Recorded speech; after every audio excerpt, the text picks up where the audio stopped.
Good evening. This is the Walpole Zoning Board of Appeals. Tonight is Monday, May 19th. It is 7 p.m. With us tonight, we have Tim Hegler, Judy Conroy, Drew Delaney, I'm John Lee, and Mark Major. We also have Patrick Deschaines from the Economic Development and Zoning. Okay, the first case we have on the agenda is the applicant here for this. Which, for Wall Street? Yeah, Wall Street. Do we want to take, I think just because the peer review agent is going to be here. Okay. So the other cases. We can take case number 25-2. This is 0 Sunset Drive. This is a modification for an existing special permit, case from the zoning board 23-22, in order to allow for the removal of an additional 1,148 cubic yards for earth removal for a total of 3,428 cubic yards, in addition to the 2,280 cubic yards that was approved from lots 7, 8, and 9 on Sunset Drive. So the applicant was here back last month in April, and now we have some updated plans. So good evening, Mr. O'Connell. Do you want to explain where you are with this? Appreciate it. Good evening, Mr. Chairman, members of the board. My name is Bill O'Connell. I'm representing Anthony Seventeries, Jr. and Senior. I have Engineer John Glosser with me, and we were here on April 2nd for a modification of the existing special permit for under Section 5DB4B for earth removal. Originally, the board had granted a special permit in 2023 for 2,280 cubic yards. And we're requesting that the board amend its decision for the additional 1,148 cubic yards for a total of 3,428. At the last meeting, I think the board was concerned. They want us to come back concerning allowable uses and prohibited uses, which John had addressed in his plan. And I think there was also an issue, Mr. Chairman, with a fence, just showing a proposed fence, which again was also introduced on the plan that John Glosser submitted. So I think we addressed those in the plan. John's here to speak of any of those changes or any questions that the board may have. Thank you. Okay, so we have an updated set of plans, and I think we should have the engineer walk us through what we're looking at as far as particularly the fence, because this is a case where against the permit, too much gravel was taken out, and now the embankments are much steeper, and a retaining wall has to be built and fencing put on the top.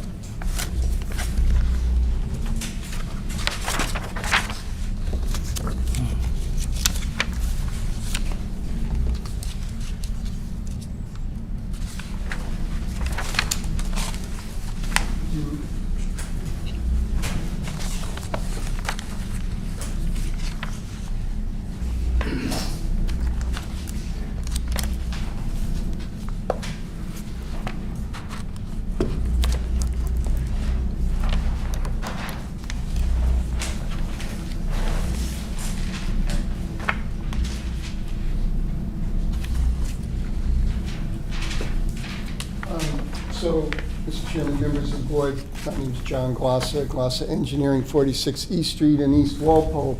So I have the sheet 3, which is the grading plan, grading and drainage.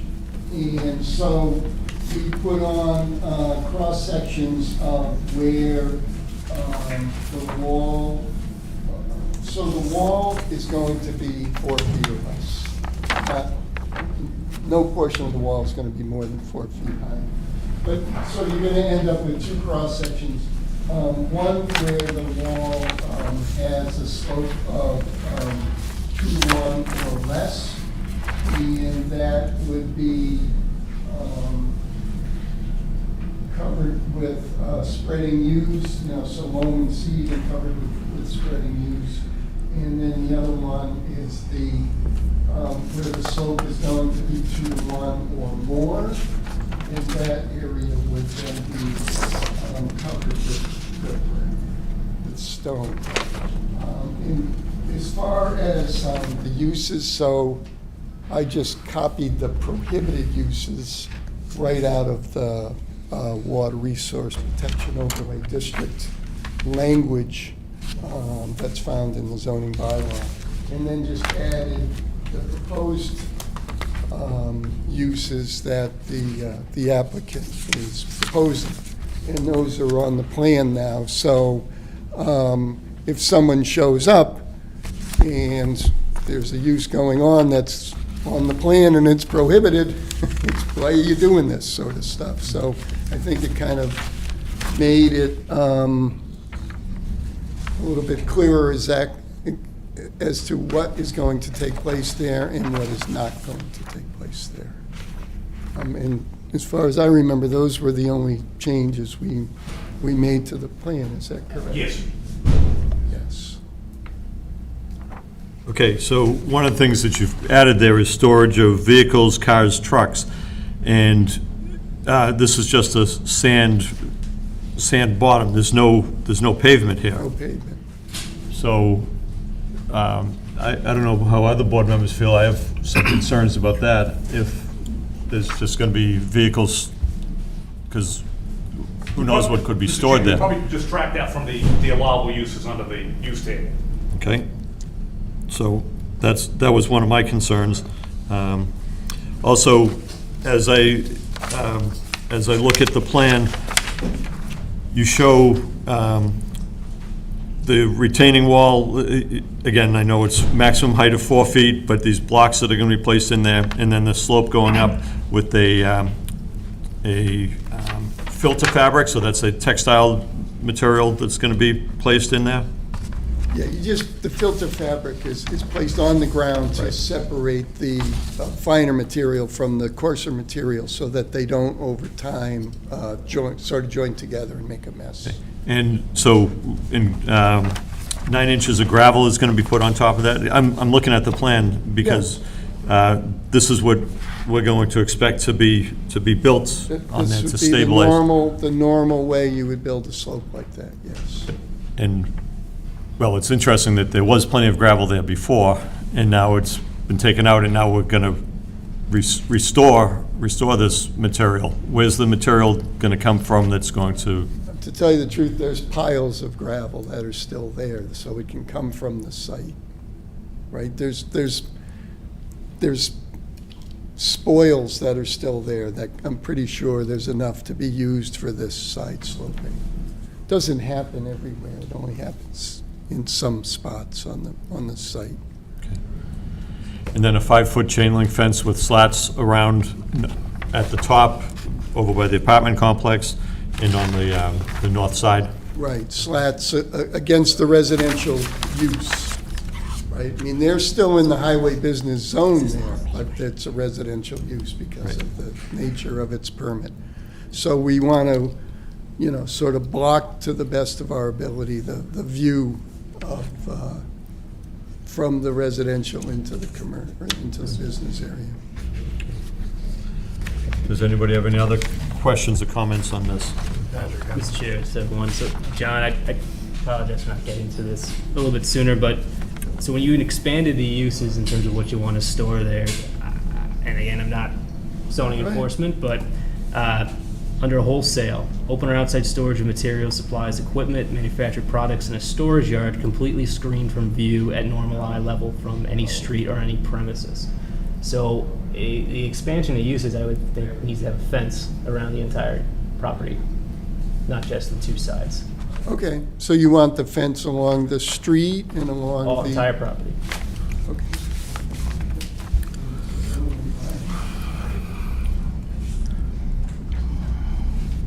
I mean, it's a zoning requirement, so there isn't any argument. Yeah, no, that's what it is for that use.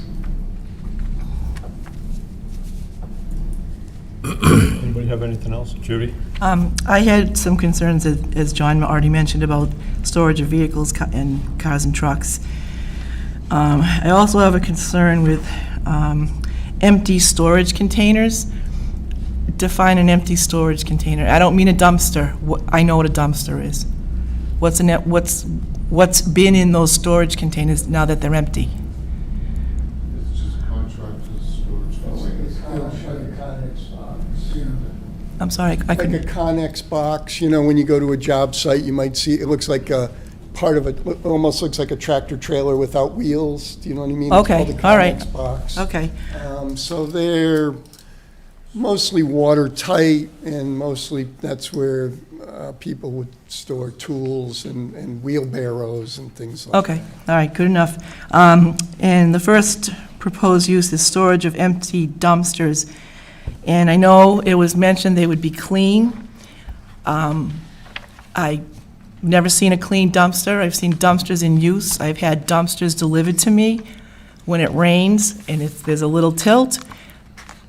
It's a horror show on the driveway or into the ground. So will those quote, clean, empty dumpsters be covered from weather?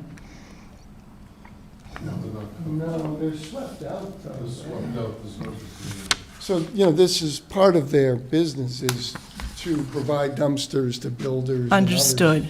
But then they bring it to the tipping site, and they're swept out of all of their contents before they're brought to this yard. There's nothing in there. I understand there's nothing in there, but I know what's left behind when the dumpster gets emptied at the tipping site.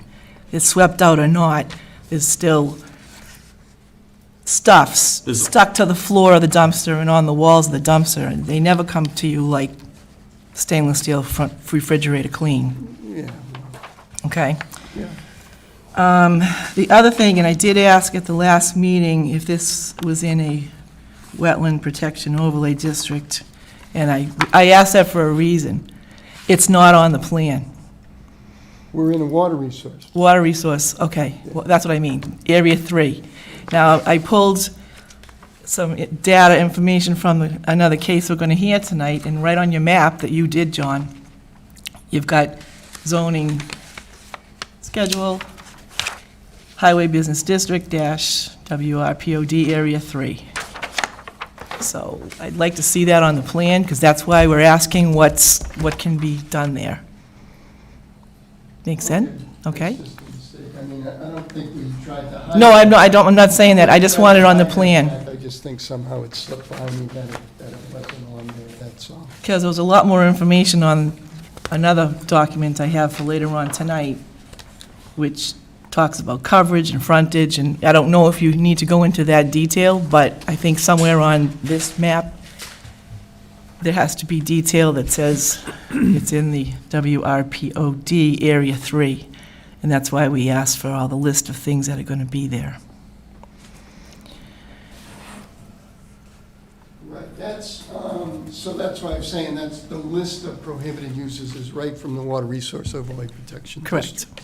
I understand. List of the uses, proposed uses, is from the applicant.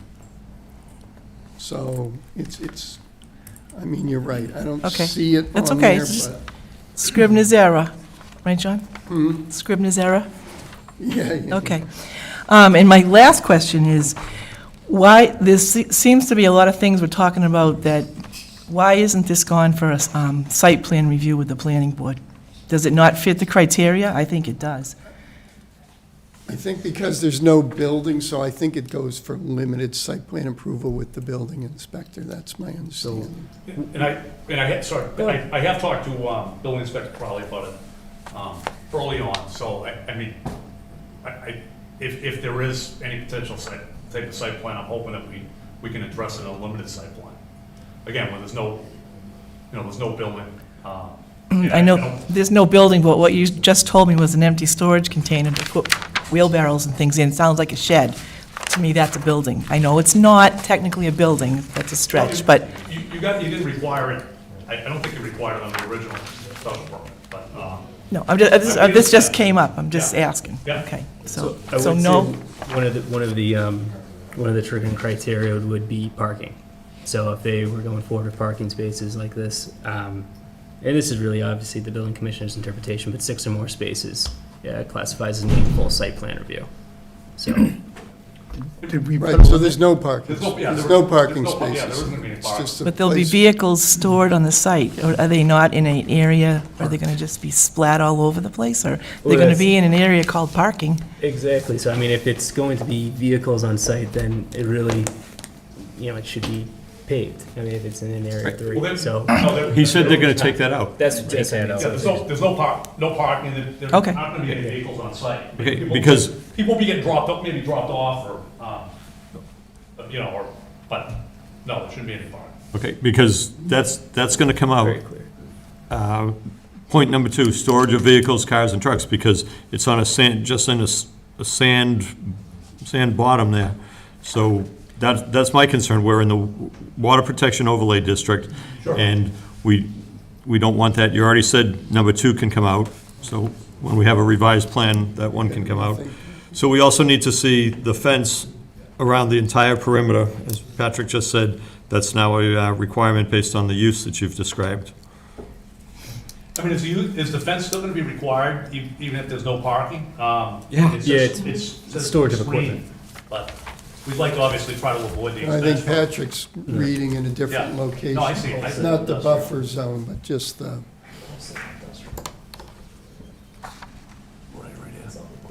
Yeah. So it's going to require a fence around, you show right now, around little less than half of it, so it's now going to be required around the entire perimeter. Mr. Chairman, it's an industrial area, it's a highway business, and I think there's a landscaping operation right next to it. Again, if we could potentially try to avoid or limit the fence, but I'm not sure. The that- problem is, the first part of the fence, the reason why we're talking about the fence is because it abuts a residential area, and you have a huge slope because they took out more than they were supposed to. That's why we're here. No, I understand. So we got to get that fixed. And now, it turns out that, based on the regulation, it's not just the fence that you show now, it has to be the entire parcel fenced. Yeah, I would say it does look like you have a vinyl fence, or a neighbor has a vinyl fence on the right-hand side of the property. But the front of the property in particular, I mean, if that's on Sunset, I mean, that's on Well, Sunset. there's a house there, but it's not a residential district. Yeah. It's a highway business district. so Patrick, were you saying you need a fence along Sunset Drive or not? So the language is. And it's a private drive, sorry, Patrick, it's a Yeah, private way too. Yeah. No, it has to be completely screened from view at normal eye level from any street or any premises. So that's if you're So it would storing be, materials. it would be all the way supplies. around then, right? It'd Yep. be on 4 That's the way sides. I would say it, yeah. Okay. Okay? Do any other board members have any questions or comments? Sorry, Mr. Chair, it's a private way. Well, It says any street. It's Language a is what street. the language is. It's a It street. shows on a plan as a street. You gotta lose that. Yeah, I was looking to see in the last decision if there was any discussion or limit on number of vehicles or anything like that. I don't think we included that. I mean, you're not supposed to park, I guess, because there's no pavement. I don't know if that's something we want to consider if we're concerned about. Well, that's why I want the storage of vehicles, that's not good for the Water Resource Protection District, particularly where there's no pavement and no catch basins, it's just sand. Storage of vehicles. No, it's just I think they need to come back with a revised plan showing the fencing, the Water Protection Overlay District noted in the zoning, and remove number 2, storage of vehicles and cars and trucks. You're looking, so, no storage of trucks. I understand your concerns with the water resource protection, but we thought it was no parking, but you're also looking for no storage of, I mean, he's allowed to store materials, supplies, equipment. Yeah, and then, then do you want to put in a pavement that these vehicles are going to sit on? No. Right. So you can't have vehicles sitting on sand in the Water Protection Overlay District like that. Well, you don't think again, it doesn't matter, we're not over the 15. I would say just put it on. It's not the whole, you're not gonna pay the whole price, just for everything but this vehicle.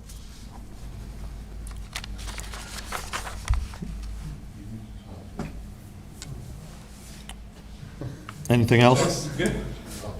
I mean, I know we don't have a letter from the building commissioner, but I guess I'd say if they do go forward with storage of vehicle, whether or not they're striping them or anything like that, it's still, you know, it's up to Jim's interpretation if that triggers site plan, but it's not our call. That's not, we're not talking about site plan. Yeah. We're just talking about what we have before us, so.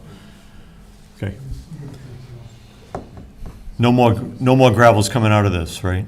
This is. No. Yeah, right. No more gravels. Well, just, yeah, whatever was listed on there has already been taken out. Right. Yeah, yeah, no more is coming out, that's for sure. Anything else? As far as runoff into the basin, you know, assuming all the dumpsters are cleaned, but there's no sort of berm or barrier between filtering any of the runoff from this entire site into that basin, it looks like from the elevations you have on here, everything's just going to flow into the Everything's basin. going to flow across that piece of property into the basin. And what would potentially harm or diminish that basin? Is it completely construction, you know, would trash potentially? Well,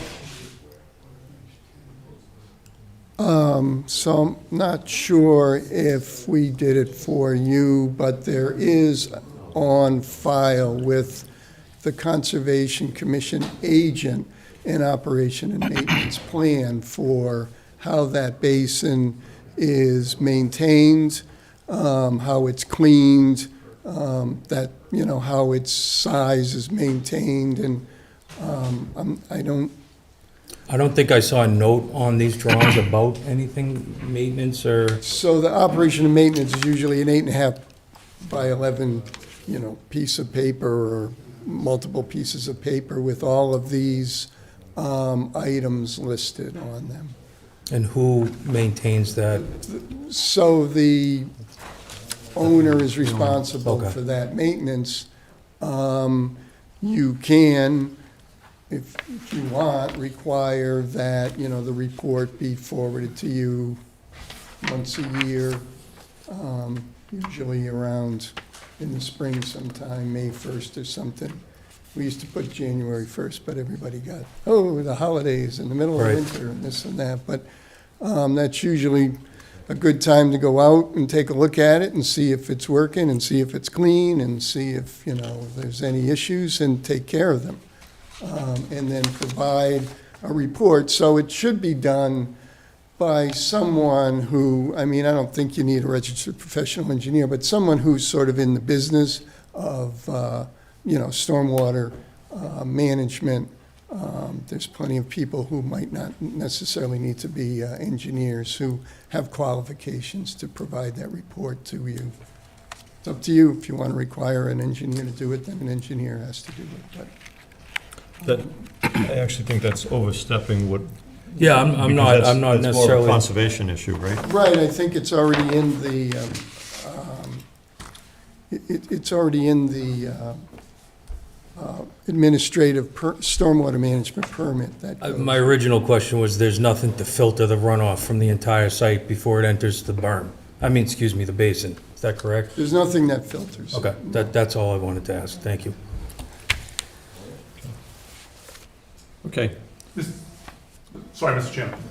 I just have one other thing. So I'm just looking, just with respect to the fence, I'm looking at the original decision, which is on page 3, paragraph G, which just references the intent was to store construction dumpsters. When they're not used, they'll be secured within a fence in the area of the middle of the site. So again, if there's any way that the board would consider potentially limiting the fence or as the bylaw references, the screened from view at normal eye from any street, given that it's a public way, it's not a public way, it's a private way. Whether the board would consider potentially just trying to minimize that area, again, with the intent that they're gonna fence in anything, maybe not from street level, but from within the You area just, that. you just read the bylaw, that's the requirement. No, I'm reading the decision, I'm reading the original decision. Right, so. but the bylaw requires, you should have been doing it anyways, whether the decision said it or not, because that's required. No, but right, your decision referenced the middle of the site, not from the street, so. Oh. It should have, Well, it should have been fenced in from the. should have been fenced in site. to begin with. That's for the use, No, I use understand, that's you just being didn't have it in discussed. you didn't have it in your original decision, we're trying to amend But the it's in decision. the zoning bylaw, so we don't have to put it in the decision, because that's, why would we add a condition of something that should already be done? Well, you did add it, I'm just saying, you added it, you basically limited, you know, whether it's a requirement of bylaw, you did reference a condition in your decision. I guess it's not a condition, but. Mr. Chairman, can you get these guys to stop talking in the audience? They're having a whole conversation. Folks, if you want to have a conversation, will you take it outside in the hallway, please? It's just distracting. So I just raised the issue, Mr. Chairman, I'm trying to help, just trying to assist them with. Well, no, it requires a fence, so it needs to have a fence around it. That needs to be shown in the plan. You've already said that you take out point number 2, the bit about storing vehicles in there, and the third point was add the water protection overlay district to the plan. Are there any other concerns on that? Okay. Works. When do you want to, what's the next date where they can come in with the revised plan for that? June 4th. June 4th? Do you want to come back on June 4th with the revised plan? Mr. Chairman, just for the record, as far as the storing vehicles, again, I know they're going to agree to no parking of vehicles, which I understand, but we just want to reserve our rights under the storage of vehicles. We're coming, if it pleases you, we're coming back anyways. But I do want to look at that storage of vehicles as far as tracking the language of the bylaw with So allowing material say- supplies. going to store them on... You're on- allowed to store the vehicles in terms of the interpretation, or, if the building commissioner feels that you need to have parking, asphalt there because of protection for the aquifer. That's his call. So he is allowed to store them there under the bylaw. It's a by right use, but not, I guess, Then, an untreated surface. right, it should be on a paved, on a paved surface. The reason we're so strict, this is because it's in the Water Protection Overlay District. And, anything that's leaking into the ground, and Mr. Delaney is correct, there's no filtration. Anything that gets on the ground gets into the water, and it moves towards the town's drinking supply. So what we're trying to do is make sure that whatever's there is done correctly. So you're saying that, I would say, so the use of storage vehicles is allowed in the highway business district. When it comes to, is the surface permissible? It's not really our call. That's really more or less enforcement's call if they feel that it is in conflict with section 12, if it needs to. Certainly, I could, I'm gonna talk to the building Yeah, inspector I would probably talk to and Crowley. you, Mr. Shane, Yeah. so. I just want to reserve his rights, that's all, for next time I come back. okay. What do board members think? I just had a couple more questions while Yeah. everyone's thinking. Is this where we would ever discuss hours of operation or lighting? That was in the original decision. The original decisions, okay. About the hours, okay. I didn't have that in front of me. 7:30 to 3:30. Okay, thank you.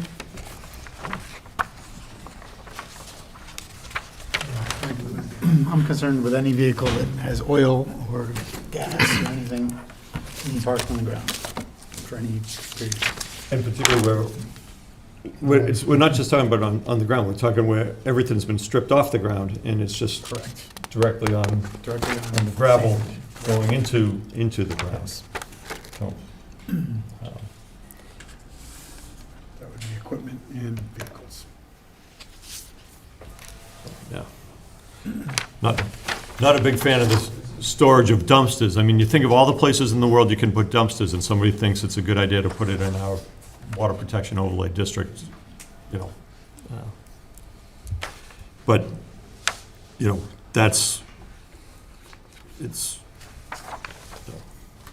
a concern.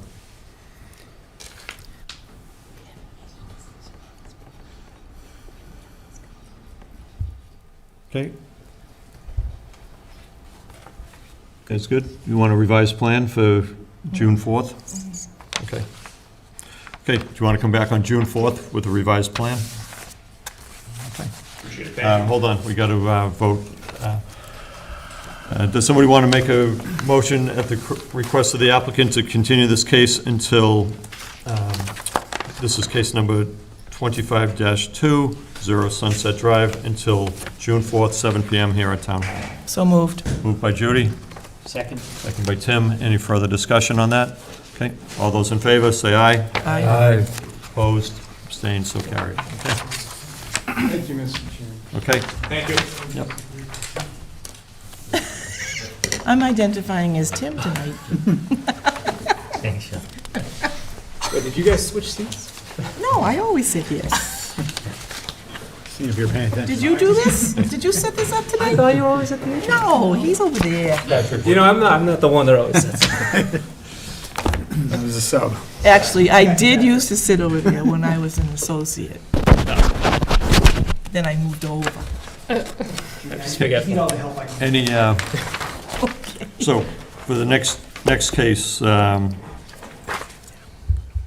So, right now, the peer review agent is here, so it's your call if you want to take him or if you want to take yep, Fox. no, we'll do that. Okay, so first off, Mr. Petrosi, first we have Wall Street Development for 9 and 15 Pinnacle Drive. Do you want to continue that case?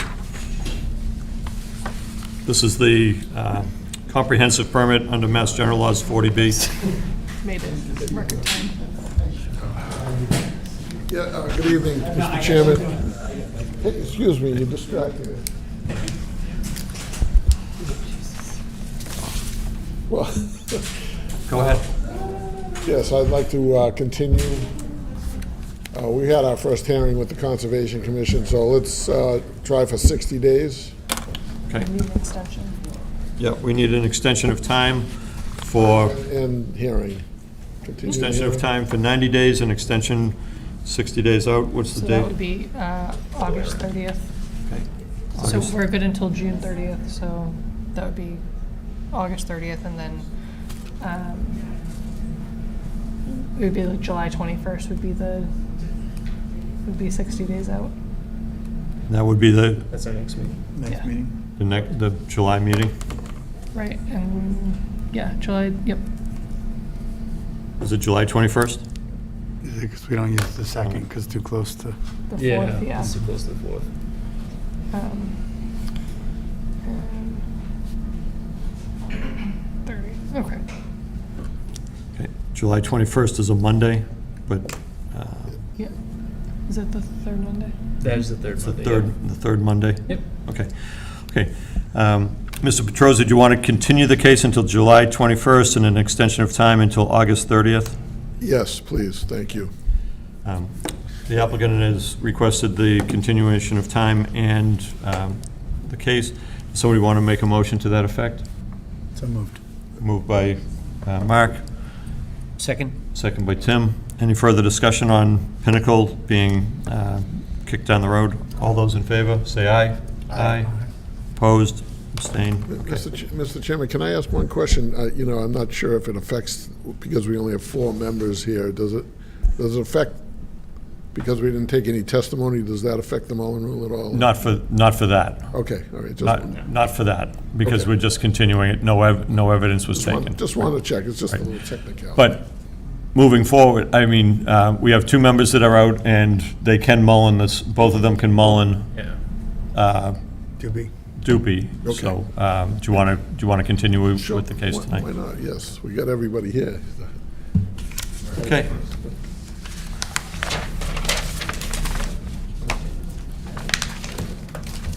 So we have peer review from Mr. Reardon, and we have the engineer. Okay, Mr. Truax, do you want to go first? or- Sure.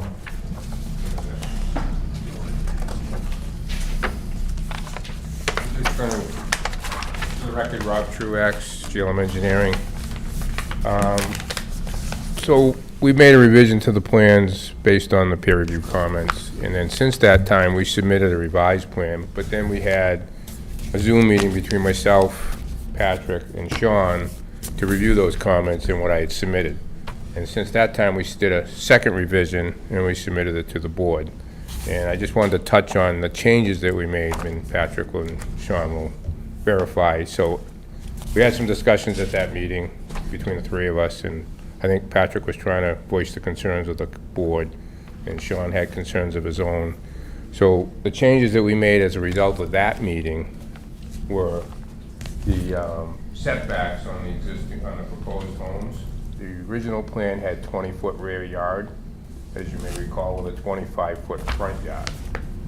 So we flipped that, and we pushed them closer to the proposed road and made 20-foot front yards and 25-foot rear yards, trying to provide more distance to the abutters on the back side.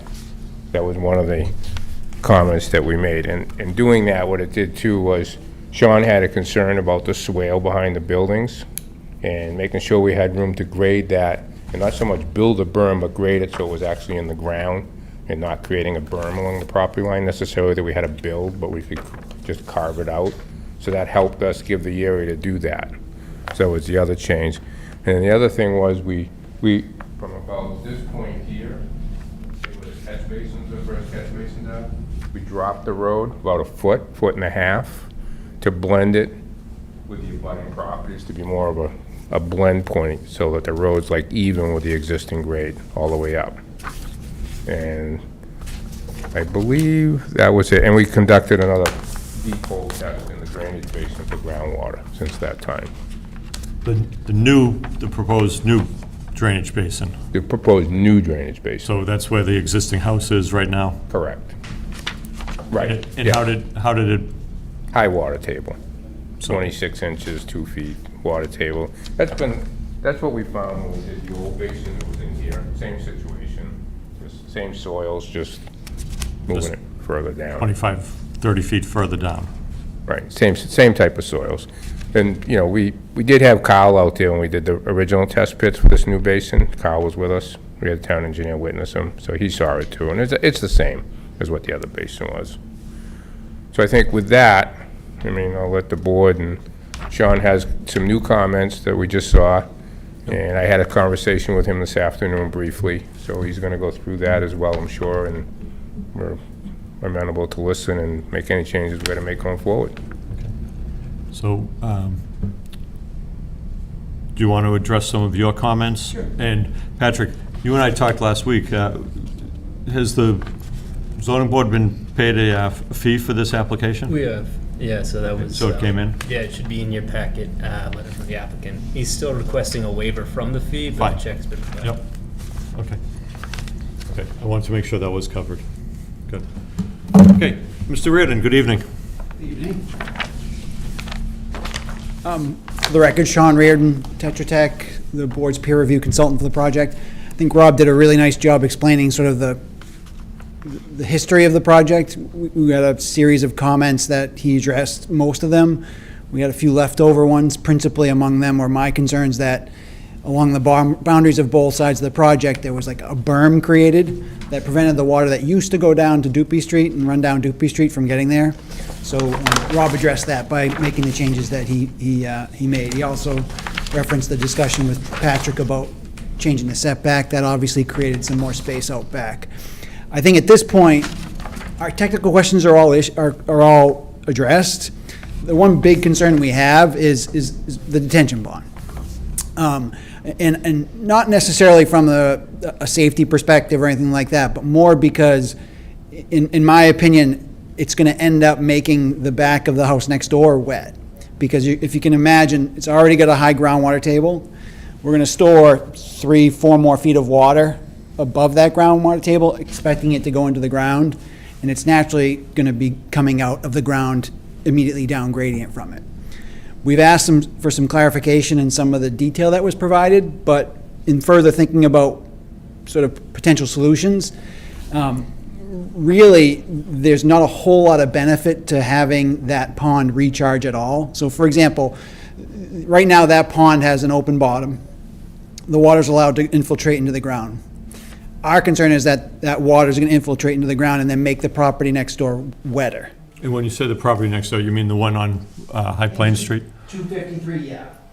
So if you can imagine, this pond is about 3.5, 4 feet higher than grade. So there's a pool of water above the existing grade. Now that water is pushing down. This entire pond is surrounded by an impermeable barrier. So that water only has one way to go, which is straight down in the ground. And the head, or the Hydrostatic yeah, pressure. the hydrostatic pressure is in all likelihood going to push the water out on this property. Because there's only about 2 feet of groundwater, 2 feet of space anyway. So our concern is that we really don't want water infiltrating into the ground at that location. Now, unfortunately, that's one of the standards that applies here. But in this situation, we don't have any wells nearby. We're not part of the watershed protection overlay district. It's already got a neighborhood that has high groundwater problems, so recharging more doesn't really add any benefit. Their design didn't take any credit for the water that goes into the ground, so when they designed this facility, they designed it with enough volume in case there was no infiltration. So if we were to disconnect that infiltration from the pond, we wouldn't lose any performance in the basin. My recommendation is to line the entire pond so that no water goes through into the groundwater table. Everything's stored in the pond and then let out to the drainage system. That way, that water that's in this pond will not negatively impact that property.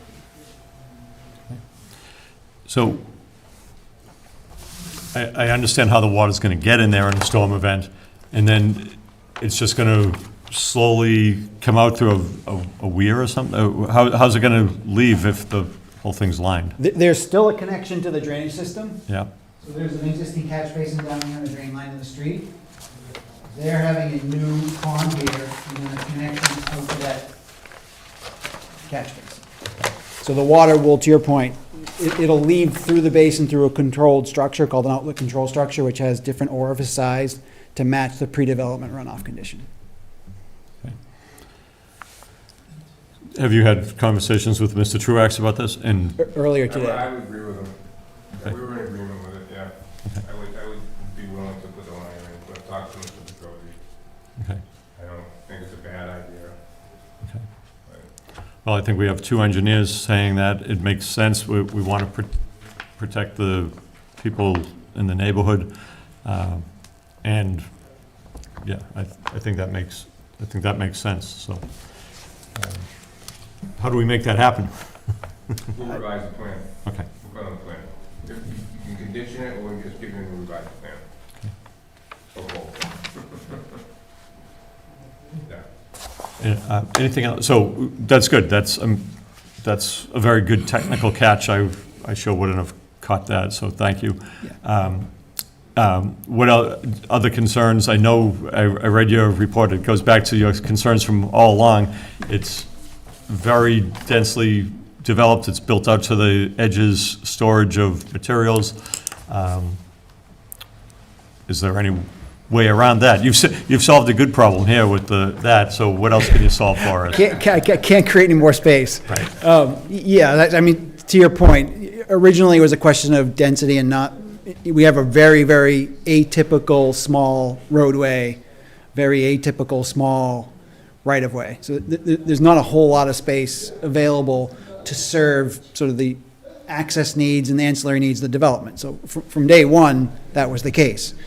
They've added 4 more units, taken one away, right? It was replacing an existing home, so three more units. Effectively, the available space is the same as it was before. So the issues still remain, probably a little bit more sensitive now than it was when we started, but the issues are still there. And short of giving up one of the units, then it's, for some open space or recreation area, that's the only way we could do something, right? Yeah. And that's not going to happen. It's not up to me. I know. Okay. It's up to the applicant. Mr. Delaney. So the outlet structure is now going to take 100% of the water that's in that basin? It was always designed to do that. Okay. So in their analysis, they didn't take credit for any of the water infiltrating out. So it was always designed for all that water coming in to exit the outlet control structure. It was a little bit of a conservative assessment, so we lose a little bit of that conservacy, but the net improvement is that we've got a much drier condition for the neighbors. Okay. Anybody else have questions? The stairs for the deck, so those are gonna come out, 'cause I know that looks like the decks got moved back into the, Front and back, you want I'm talking about the backs, where the deck is. Where the deck's actually moved in to give a little more buffer for the neighbors. And the stairs obviously still will come out into that. Stairs would have to come out, you're right. Would they? No. Wait, go ahead. I'm not in the design. With these decks, we'd probably incorporate the stairs within the space that's allowed for the deck. Okay. So they would either be inside the rear part of the deck or along the side of the deck. Okay. You follow? This is the deck right here, would either be on this outer edge or on this outer edge. So we wouldn't encroach beyond that, So not any further towards the properties? Not any further on, beyond that. Victoria, okay. Yeah, I know that was one of my concerns.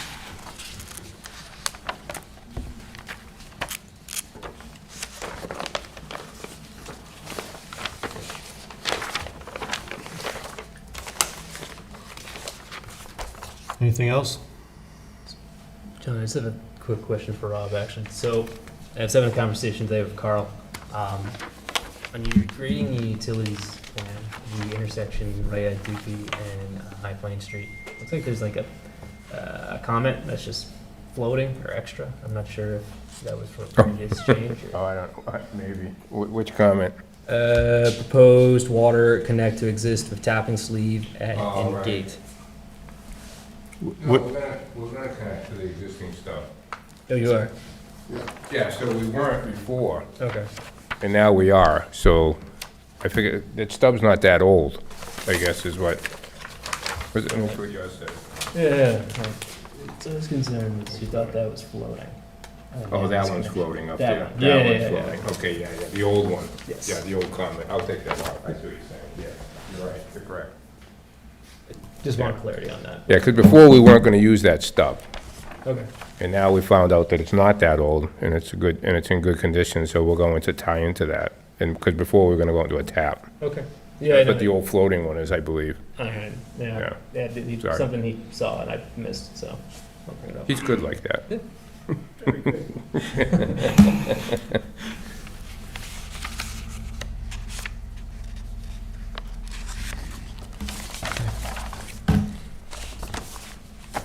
Okay, anything else?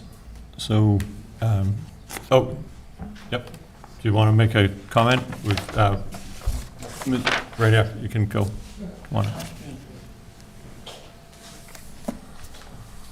Mr. Chairman, board members, I'm Janice Salet from 257 High Plain Street, and I know you didn't say anything tonight about adding more homes. Was at the last meeting. I'm very much opposed to that happening. It will not enhance the neighborhood at all. It's going to create more problems, and it's just unconscionable to do that to this small neighborhood. 8 homes is going to be quite a burden with only the access and egress from Dupee Street down to High Plain. And as you know, it's my only way in and out. And I've seen the construction trucks go down, and they had asked the applicant to widen the road already, which it was unnecessary to do yet.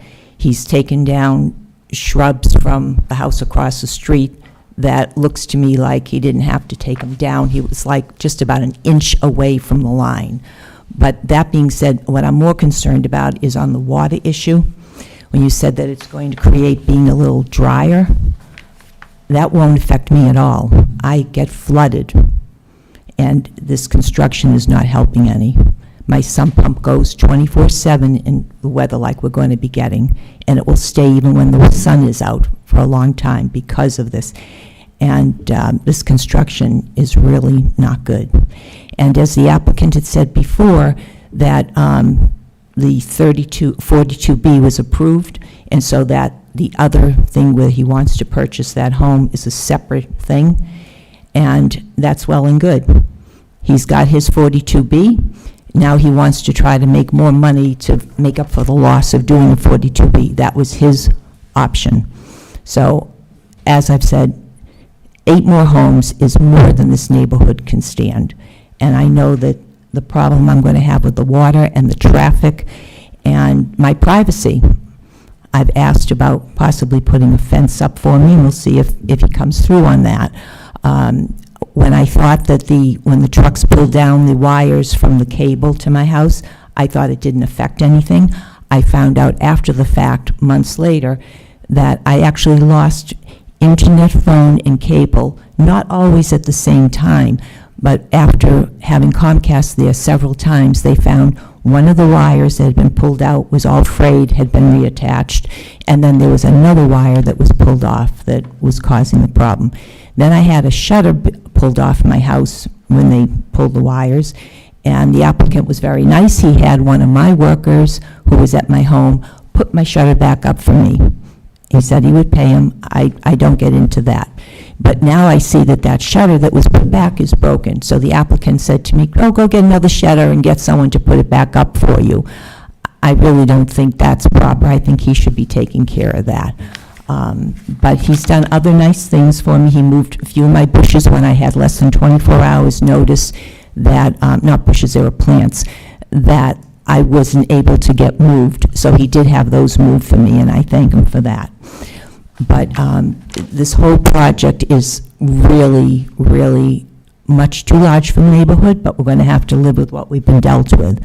And I'm really concerned about the water, because that, everyone in the area has some pump going all the time, except for the really dry weather. So I'm hoping that maybe, the applicant isn't going to be living there. He doesn't care about us. He says he does, but he doesn't really. We're the taxpayers. I've been in this town for decades, and I would just hope that the committee would really look at what is being put in there. We know that if it was anyone else going in without a 42B, never would have been there. So we have to live with this change, but I think that it's not adding anything. It's just creating more problems that I hope we can overcome.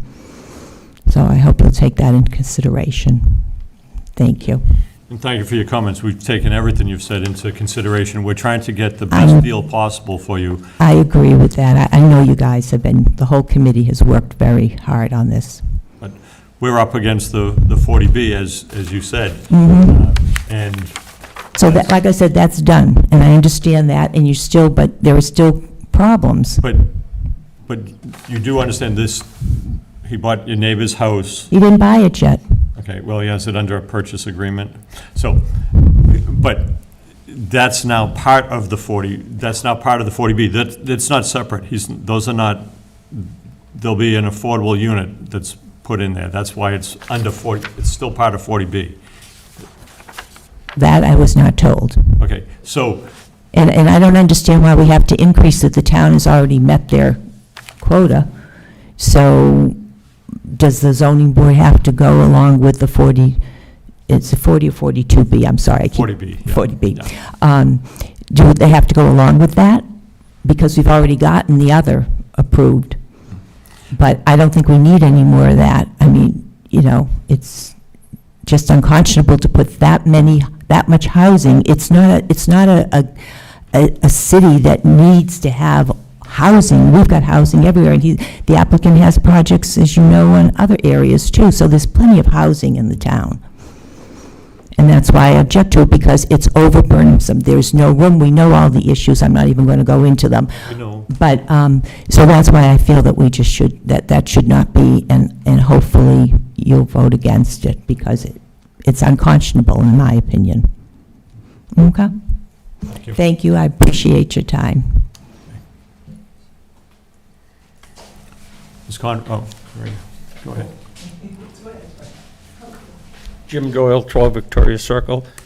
He was talking about the setbacks sounds like he's doing the 20-foot setback, which he wasn't approved for, it's 30.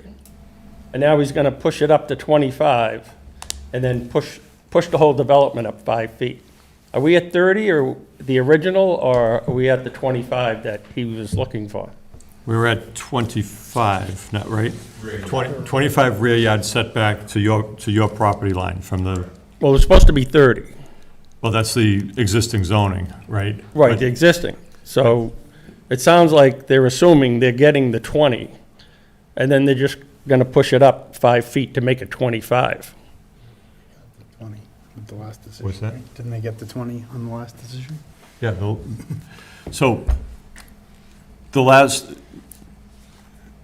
you are correct, that the existing zoning is a 30-foot setback. Yep. But because this is a 40B project, he's asked for a waiver from the setbacks. Mm-hmm. And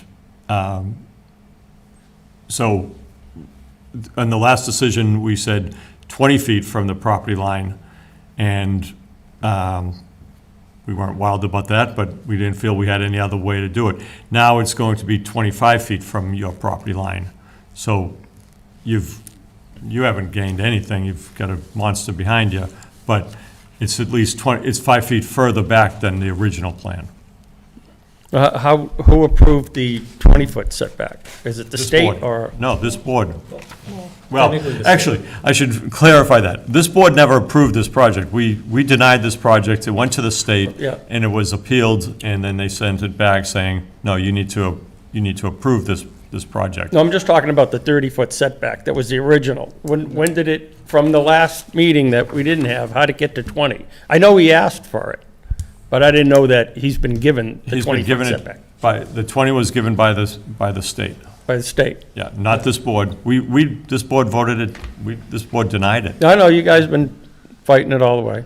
I appreciate it. Yeah, well, we're trying, but as I've said before, everybody comes to these meetings, you need to talk to your state representative and state senator. They're the ones that have control over the 40B, They're the ones. You know where we'll get with that. Well, No. Yeah. And I'm still against the 4 extra houses. I guess you know that, though. Yeah. okay. That's all. Thank you. Ms. Conroy?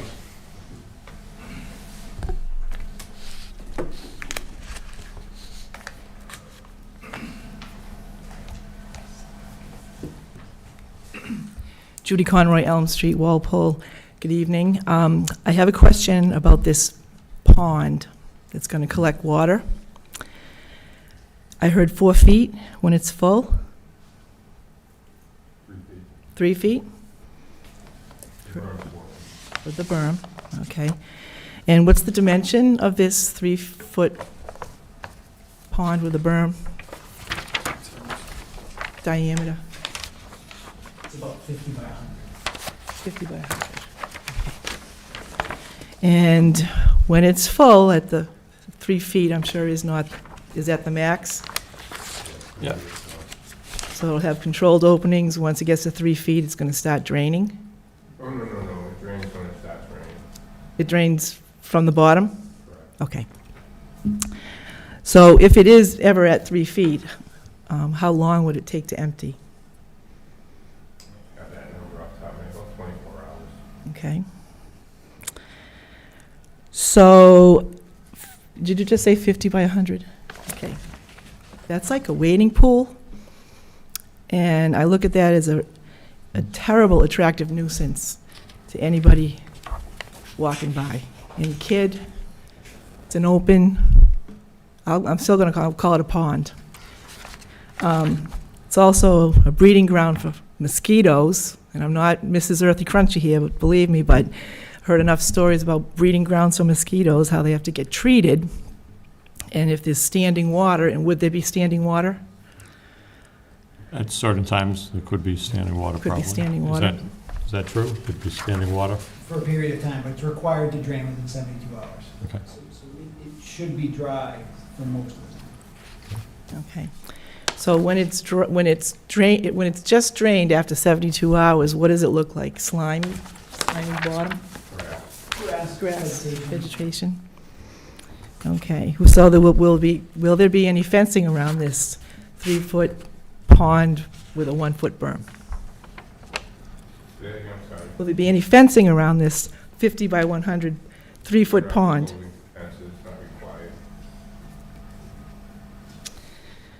Okay, I'd think about that one long and hard.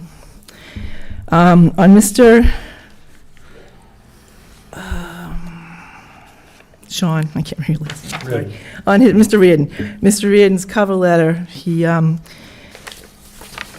is concerned with the relationship to the narrow public way remains a concern given the proposed change.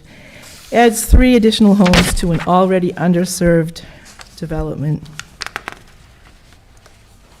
3 more houses is extremely dense to what he's already been approved for. On page 2, under general comments, there's no dedicated pedestrian accommodations and no accessible route to High Plain Street. You all have the letter in front of you. I have a concern with that. We have a new middle school. We have a lot of walkers. We have a lot of walkers that go to Old Post Road School. You can't tell me these kids are going to have to walk down the middle of the street with delivery trucks, mail trucks, residents' vehicles. Whoever has to go up and down that street, no sidewalk. So that's all I have to say on that. So let me just address those concerns, because this board had those exact concerns, including the safety pulling out onto High Plain Street where a large vehicle has to cross the double yellow line. We noted that there is no recreation areas on this, in this development. The lots are tiny. There's no sidewalks to walk on. We identified all these concerns. And as you know, this board denied it. And the applicant appealed to the Housing Appeals Committee, and it was remanded back to us and said, you need to approve this case. And I think we've done what we can, and we're trying to get the best situation for the residents of the town, the neighbors, and including the future people that will live at a place like this.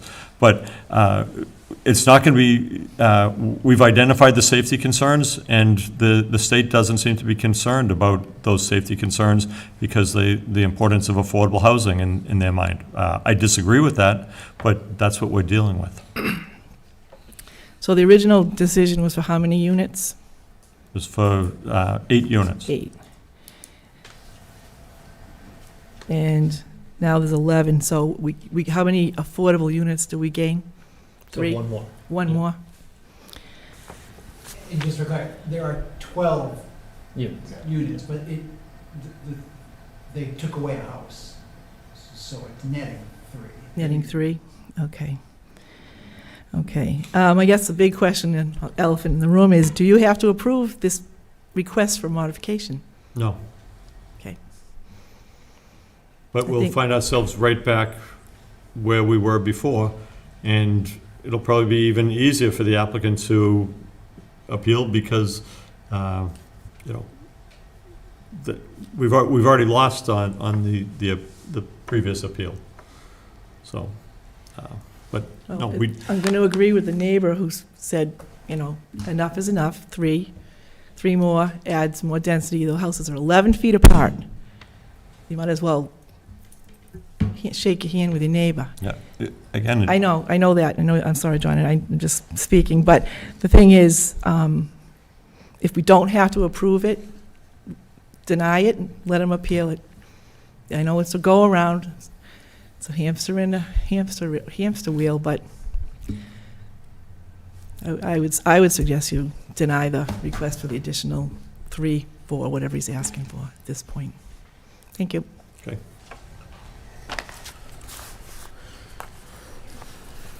Okay, anything else? I don't know if we want to address landscaping or buffering at all, or if any questions, concerns of that. I know those comments brought up at previous meetings. And Right. so There's, Sean, did you have any, there's no landscaping, landscaping? Oh, yeah, no, yeah, there's a landscaping plan. That was comments from the last meeting we had. I thought it was But pretty- we talked about this, like the distance of the trees, like, Yeah, I mean, What are they on there? 6 feet 6-foot spacing. 6 foot? Yeah. What do we have them planted at? 4 to 5 feet in height. Goes the center though. Oh, in terms of caliper? No.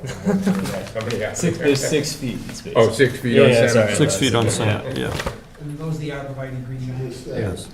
That's, 6-foot spacing. those are good sized trees. Their spread will be 8 feet. They'll mass right in Yeah. each other.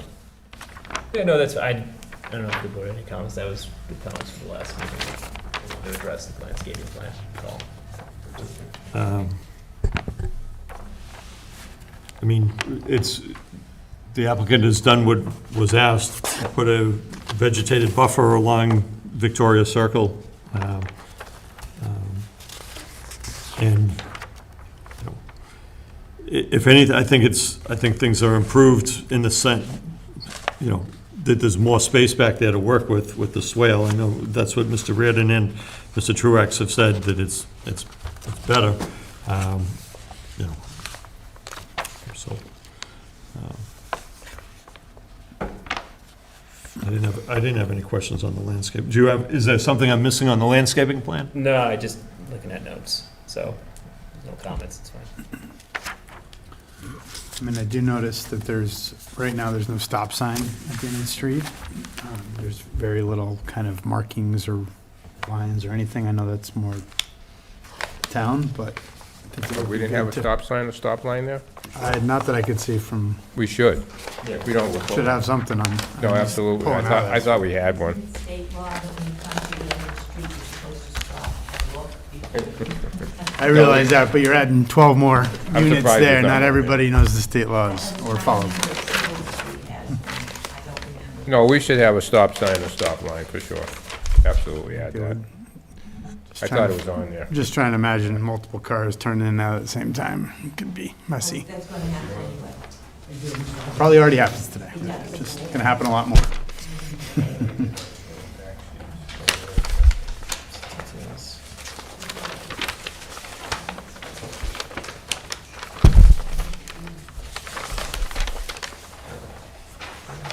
Maintenance of Dupee Street, is that on the homeowners or on the town?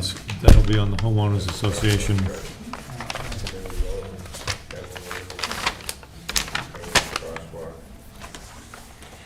That also includes trash collection.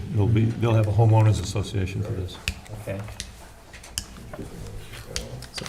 So John, one of the things to think about in terms of conditioning with something like this. We'll put one on there. We don't see one on that. I don't see one. I didn't see one either. So one thing to think about conditioning something like this, because I know it's being denied by the board, but previous conditions weren't put on it, but copy the HOA docs for the building commissioner. That would be good to have those. Okay. Mr. Petrosi, do you have homeowner association documents, or at least the format for those that you could provide to the building inspector? Yeah, oh, sure, we can provide those, you know, those all have to go to the mass housing before we get final approval, and then we'll provide a copy to the board, to the town as part of that. It's part of the compliance document package that you folks write into your final Does that answer your question? standard. Yeah, so I mean, the thing is that the decision wasn't really the board's decision, so there are the standard conditions from the Housing Appeals Committee, so like before Mr. Petrosi tries to go for any building permits, he's gonna need get final approval from Mass Housing. Right. And then, but I guess the HOA docs would be more prior to first CO. I don't know what the difference in timing is, but we Yeah. certainly are gonna provide those documents. We need them for mass housing, and we'll obviously submit them to the town as part of our pre-construction package or pre-permitting package. But if you want them ahead of time, we're happy to provide them too. Yeah, If you have them, I mean, even if you have drafts of them, Yeah, that would be fine. happy to do it. Yes. Just one quick question. When you mentioned about the HOA, that won't affect the trash pickup from the 3 houses that are affected on Dupee Street? No. Okay, I just wanted to make sure, because, little things you never know. Yep, and so, yeah, that shouldn't affect, if you have it now, you'll have it Oh, in the we've future, I had would it think. all the decades that I'm there, yeah. Okay.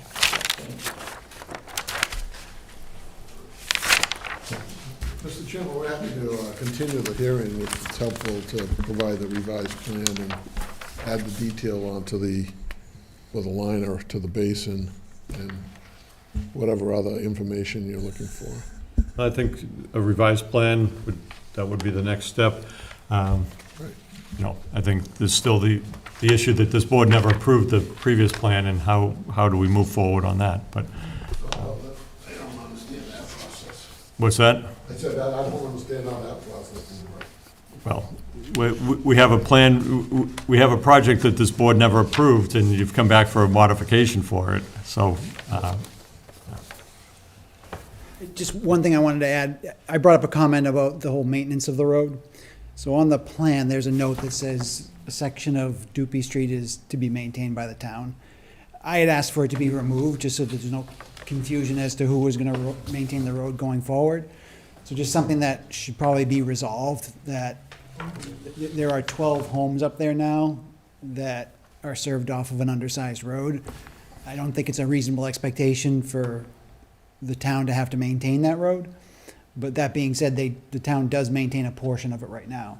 It seems to me that the new homes would be responsible for maintenance of the road, but, it's something that probably needs to be worked out. We'll maintain it as part of the homeowners association. All the way to me. Yeah. Yeah. Can I ask Mr. Reardon a question? Can I ask you a question? Oh, sure. Sorry. I noticed that the basins that are proposed on the roadway seemingly land right to the, call it, higher ground of the paved driveways of the abutters, Morrison, and I believe there's one up in Nelson. My question is, the spillway for the basin, and I understand that there's a 1/4-inch slope with the roadway, but what protects House 257 from water rushing down Dupee Street and into their driveway? Because I don't see a basin on the drawings. When you say basin, you're referring to the catch basins and the. Something that's gonna catch the rainwater. There's a new basin proposed here on the gutter line. That's on the side closest to the basin. What about the other side, right? There's 2 existing basins at the street edge already. Okay, so walk with me for a second. The driveway of the property 257 that your pinky's on right now? Yep. There's a pavement that goes in off of Dupee Street. Yep. What is stopping the water that's rushing down Dupee Street asphalt and going into that driveway? Nothing going into the driveway other than grade. Okay, because before it wasn't a paved roadway, right? So it would hypothetically either run off or it would absorb into the ground potentially.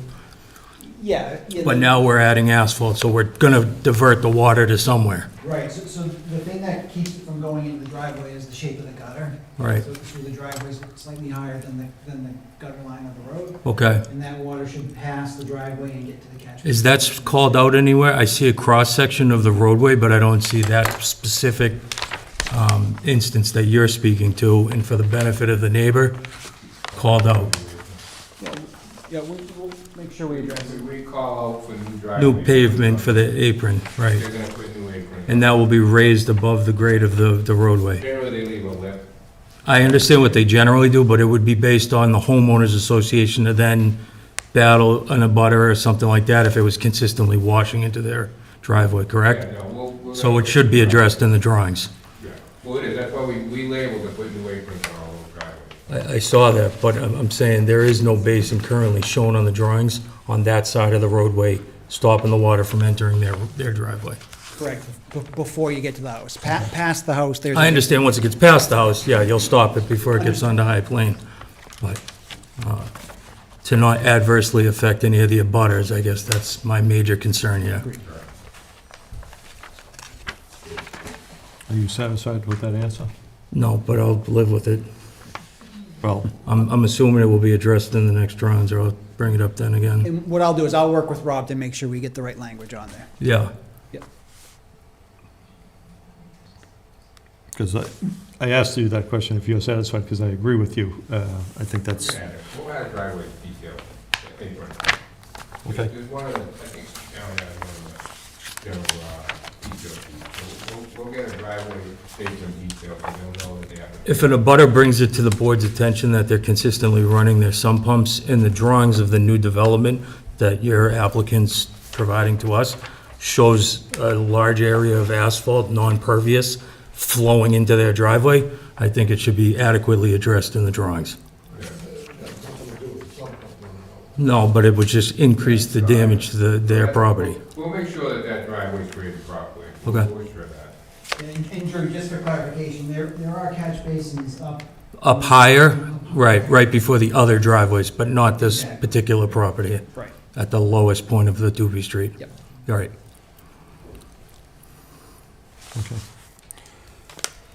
Okay, so those are a few do-outs, as we'd like to say. Everybody else good? Yeah. Any other comments from neighbors? We're trying to make this, we're trying to get the best thing possible, because we don't, we've already denied it once. Okay, Mr. Petrosi, when do you want to continue this until? Oh, I should maybe ask Lauren, what dates do we have coming up? How about your second meeting in June? That wasn't being utilized because we have no new, Whatever that is. We don't have anything, we're not using that one right now. We can do either the first one in June, or, 16th. what?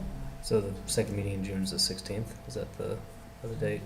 But it would just be this case. Oh, yes, it would only be meeting just for this case. yeah, that's, What's the date of your first one?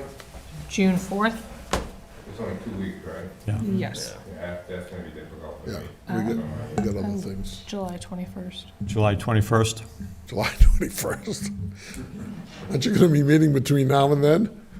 I mean, Yeah, between we've got June 4th. Where you guys going, on vacation, or? No, It doesn't matter to me. okay, July 21st. Okay. And do we need an extension? We don't need an What extension. I don't know what the extension is. August? It's August, I believe it's August 4th. I can run up and double check if you want. Yeah, we'll come July 20, and we'll see where you guys stand on the Okay, that's fine. timeline. Okay. Okay, do we need an extension of time? Oh, So where do they apply? First time this opened?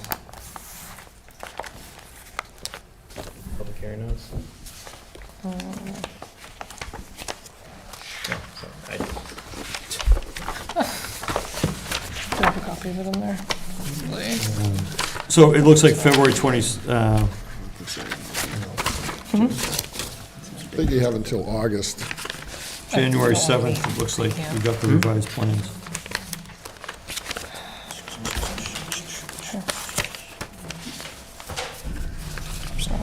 Okay. It was January 8th, it went, was the March, it would be the March meeting. It was March 5th. March 5th? Yeah. 'Cause I think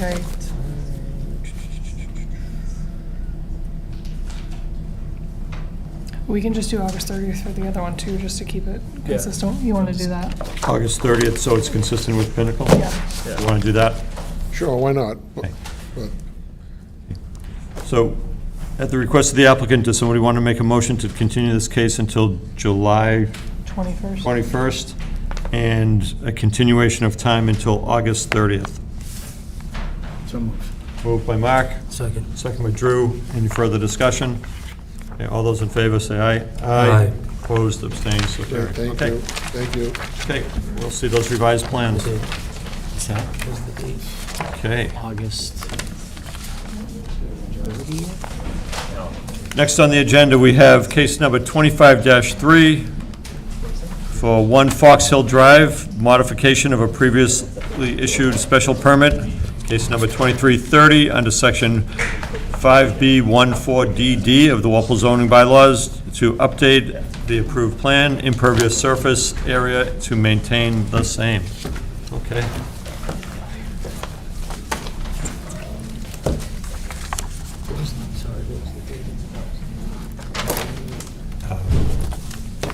July 21st.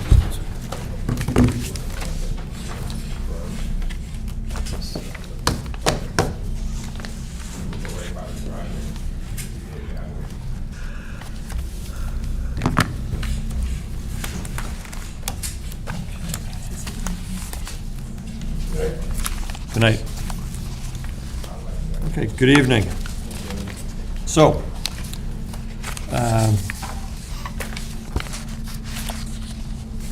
do you want to just introduce yourself and explain what you're proposing? Yeah, just introduce yourself again. So I'm Chris Irvine from pole position at 1 Foxhill Drive. And the plan you have in front of you is the proposed impervious surface. So originally it was more pavement. We got it down to less pavement, and we're still removing the same amount of impervious surfaces so that it remains the same at the non-conforming pre-existing. Okay, so we have a letter from the fire department that raised some concerns. Here it is. Thank you, Drew. And it's dated March 31st. Have you seen this letter from the fire department? It was noted in the portal, but I wasn't able to click it or see it. Okay. So the Walpole Fire Department has reviewed the decision for the above. Walpole Fire Department is not in favor of the impervious remaining the same. The purpose of widening the access road leading to the garage for fire department apparatus is to gain access to the garage in case of an emergency. And it says, please find the approved set of plans attached from zoning board 2330, which was the previous case. And so where in your plan, it shows that the driveway is not as wide. The fire department has concerns over that. And that's a tough one to overcome. So, So originally, the plan asked for a 20-foot wide driveway. Right. With how small the building is, 20 feet was abnormally large. It looked awkward, so we brought it down to the size of the door. We widened it out to 14.5 around the bend, and then we took all the pre-existing grass that was there, and we did 3/4 crushed stone. And as far as the fire department's concerned for being able to get to the garage, on May 12th, there was maybe 5 fire engines that made it to our property and made it in the back of the property without the crushed stone being there. So for them to have a concern of being able to access that door, there shouldn't be a concern because they had no issue on that day. Because one of the neighbors at the preserve lit our woods on fire. okay. In 527 CMR, it asked for all-weather driving conditions for fire entry. And crushed stone is commonly used as driveways. So I see the recently installed bituminous driveway. Is there a curb separating that from the crushed stone, or what's there? So everything's on grade. So where the driveway comes down, it widens up to that 14.5, and then all the space around the driveway is now crushed stone. So it improved drainage, it reduced our costs for landscaping, and it looks better. Okay.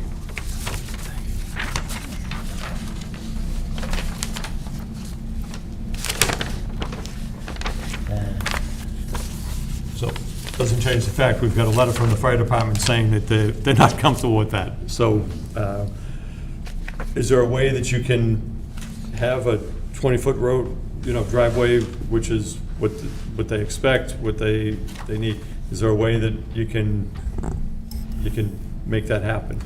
We can make it happen, it's just, we've been there for a few months now, and now we can kind of see how the building works with deliveries, because there's 18-wheelers that come in and they go to the loading dock.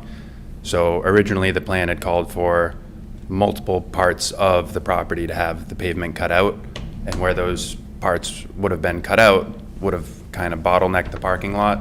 So for example, let's say a fire happened at the building and there was an 18-wheeler backed up, there would be no way for a fire truck to get in there. So for us to avoid that, we tightened up the driveway, and then we moved where the pavement was going to be cut out. That way there would never be a bottleneck, there wouldn't be an issue. So it would actually be more of a hazard for us to widen the driveway and leave the cutouts where they were, because then there would be that potential for a bottleneck.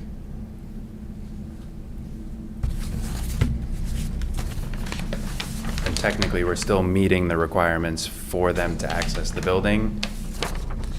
So, I mean, it would have been different if their letter said, we do not approve of it, period. It just says they're not comfortable with it. They didn't make an outright stance on it.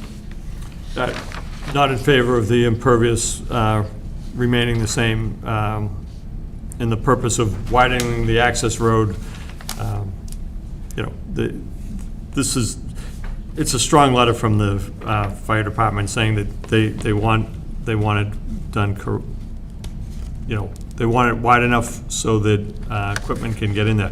I'm trying to figure out, you know, from you, is there a way for you to come back with a revised plan to solve this? Or, you know, do we just say, you know, we can't, unless you can come up with a way to meet the safety requirements from the fire department, at least I'm going to have concerns about approving this case. Patrick, did you want to say something? I'm only thinking of if the issue is not wanting to increase the amount of impervious surface, and this isn't really, you know, is there a pervious asphalt or material that makes sense to utilize? You know, so you have a 20-foot width, but you know, whether it's permeable pavers or an alternative to asphalt, I guess is what I'm getting at. Yeah, and I'm not going to sit here and design this project for him, but what, are you saying that where the roadway is too thin? I wish we had, we're talking about... Engineering? No, I want to make sure we're all talking about the same thing. Yep. Where it says recently installed bituminous driveway, bituminous driveway, that's what we're talking, that's the area of Correct. concern, right? Yes. So, if they widened it to 20 feet all the way with pavers, could that solve the problem? Pavers wouldn't be any better than crushed stone. Okay? Arguably, they'd be worse. Could you widen that with crushed stone so that you're getting the distance that the fire department says that they need? It's currently like that. They've yet to see it completed. But technically speaking, now they actually have more access than they would have before on better driving conditions. We condition But that's not what's being shown on the plan. I just see a 14-foot driveway. Yeah, so where you're looking at that driveway, where the retaining wall is, there's crushed stone all there, and then all on the backside up to that fence. I don't and mind the if you tree come up line. here. Can you just point it out on the plan? Everything from the back of the building here to the pavement is all crushed stone now. So we had all of this cleared out.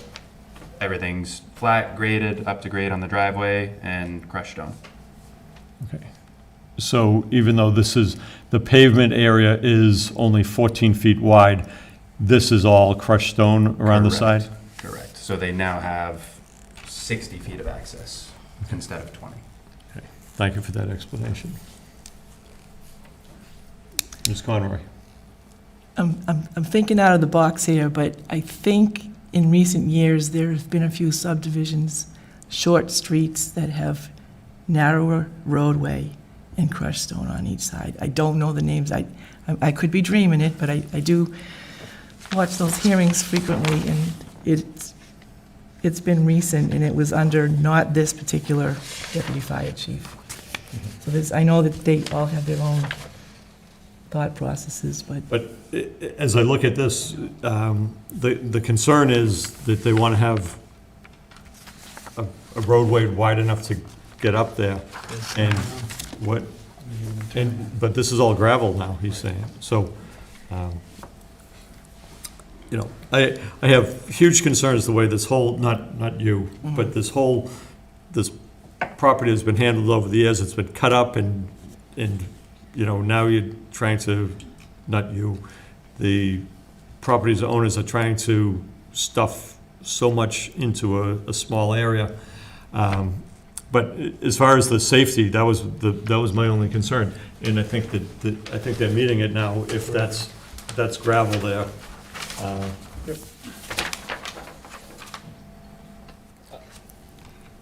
It's impervious too, which. Excuse me, Chairman, I would ask the applicant, go back to the fire chief and explain to him what you have and get that letter revised. Because I personally would deny it off the basis of seeing a letter from the fire department right now, just to be totally transparent. That's You know, and I don't doubt that the way that it is might be better than what was shown on the original plans, but, yeah, I wouldn't feel comfortable voting in favor of a change with the fire department saying they're not. And that letter was from March 31st, so, it may be worth getting to sit down with him and just getting on the same page. And you can work with Patrick on that too, if you need to set up an appointment with the fire chief. the Yeah, so deputy this fire would, chief. this would be the deputy fire chief. Deputy chief. Is he from the first application? Position? I think you, No, that was Paul Barry who was, Yeah, so it might be a new right. deputy chief there. Yeah. But to Drew's point, we have a letter, and Yep. I agree with Drew. We're not gonna, you know, do something where we have a letter from the, you know, deputy fire chief who handles all the zoning issues with us, looks at the safety requirements.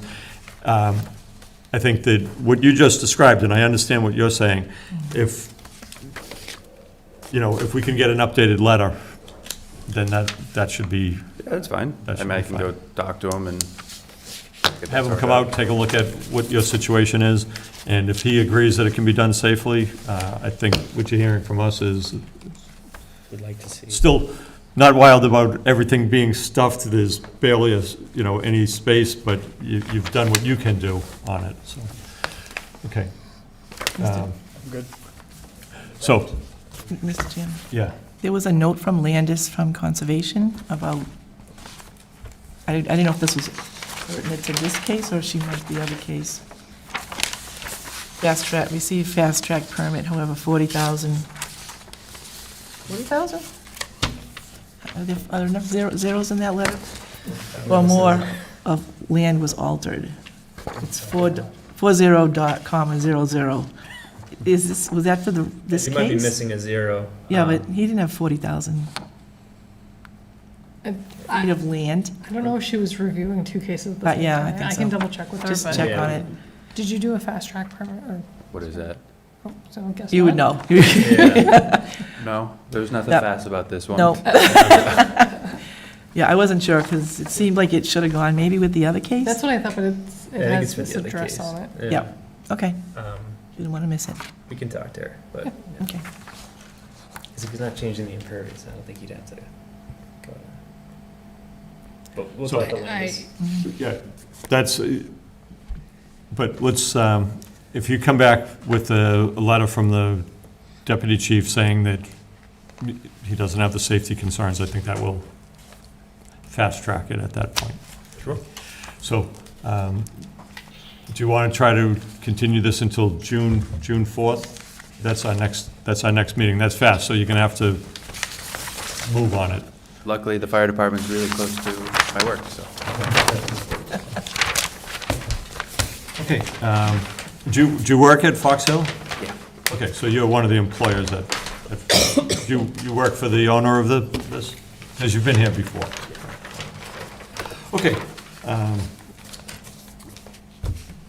So So do you want to continue this until June 4th and get that letter from the deputy fire chief? Yeah, if I could, that would be great. Okay. So at the request of the applicant, does somebody want to make a motion to continue this until June 4th, 7 PM here at Town Hall? So moved. Moved by Judy. Second by Mark. Any further discussion? Okay. All those in favor of continuing until June 4th, please say aye. Aye. Opposed, abstained, so carried. Okay. Sorry you had to wait around all night for that, but. It's all right. Okay. Thank you. Thanks.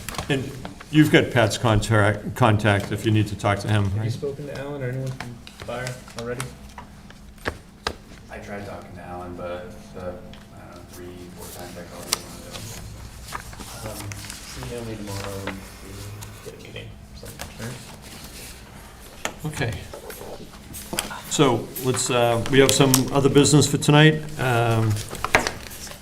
A application came in, we can discuss all this. The first one publicly, determination of a substantial or insubstantial change for the permit for the Gilmore's 40B development. Have you guys seen what they're proposing to change the configuration on the first floor and make it so that they have 3 additional units, 1-bedroom units, I believe, the 3. Yeah, so you want to, they had a list of little changes, but kind of like 3 pressing, or I guess 3 big ones. One really was replace the architectural renderings with revised architectural renderings, replace the comprehensive plan with a new one, and then... I can't hear you. Wait. Sorry. So they wanted to replace the architectural renderings, so this kind of stems around them removing the pool amenity, and now they have a bunch of extra space. Did you know they had a Pool. pool? D00?